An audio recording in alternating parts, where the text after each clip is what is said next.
That is a lofty goal and an ambitious idea, but it is true.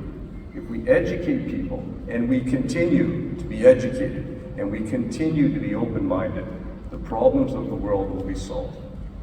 So as I speak to all of you, future educators and members of the Faculty of Education, it's incumbent on all of you to continue to educate and to continue to be educated. In my view, and I think you'll like this comment, educators, teachers, should be the highest paid people in the world.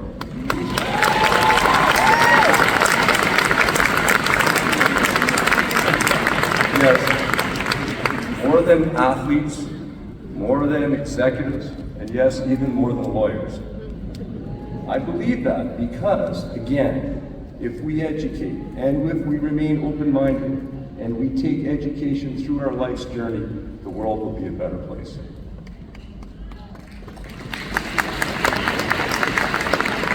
In particular, the Faculty of Education at the University of Ottawa, I have learned, not only has it developed courses for teachers to teach better and teach well in the classrooms, but also has employed and learned how to use technology to teach in the classrooms, how to make classroom experience accessible to people of all abilities, and finally, how to make and teach students from diverse backgrounds and all cultures.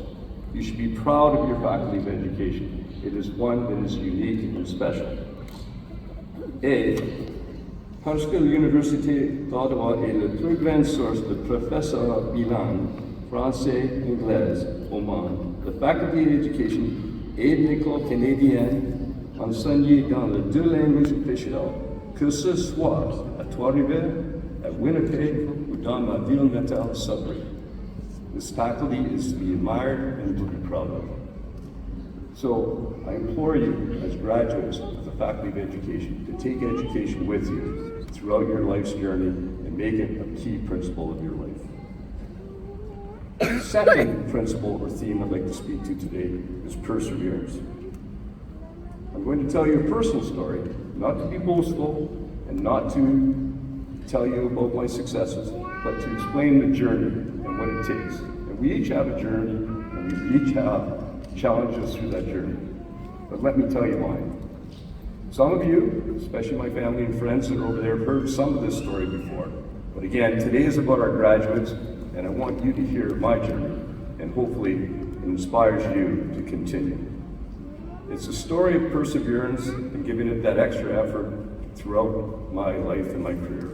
I grew up as a young boy in Sudbury, and my mom always told me I was going to be a lawyer. So I went to university, and I was going to be a lawyer. I did my undergraduate degree at Western University, and with the hope of doing well in school and becoming a lawyer. Well, my social life got in the way of that idea, and unfortunately I didn't have the greatest of marks in my undergraduate degree. But I continued to work, and I continued to try. At the end of my undergraduate degree, I didn't have the marks, at least not in the first and second year, to be admitted to law school. So I went to business school. I went to business school at the University of Notre Dame, and I matured and my marks are better. I applied again, and I didn't get in. I wrote the LSAT, the law school admissions test, 5 times. I never did well. Finally, at the end of business school, I applied once more, the 5th time I applied. I applied to every law school in Ontario and 3 or 4 outside of the province of Ontario. I didn't get into any. I was waitlisted at Queen's and waitlisted at Ottawa.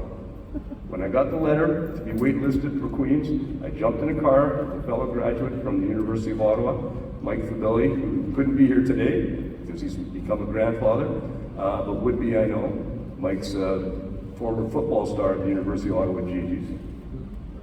He and I drove to Queen's, and by the time I got there to meet with the head of admissions, my mom had called me and said, we got the reject letter in the mail. So drove back to Sudbury, and then I got a reject letter from the University of Ottawa's law school.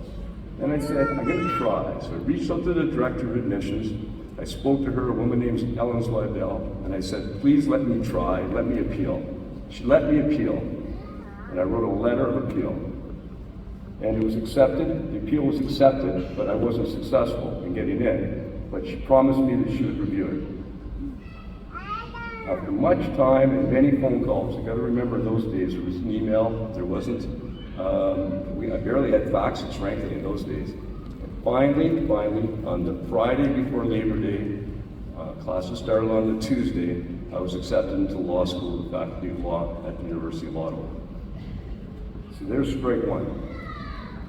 Strike two, I go to school. Again, my social life and a few other extra challenges in my life led to a very poor academic first year in law, such that at the end of my first year, Dean McCrae, who I'm forever grateful, called me into his office and said he thought I should perhaps forego my law school and go back into the workforce.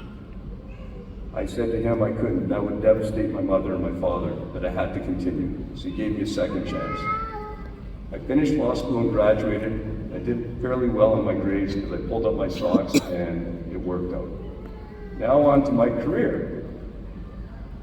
I was hired by a very prestigious law firm, downtown Toronto.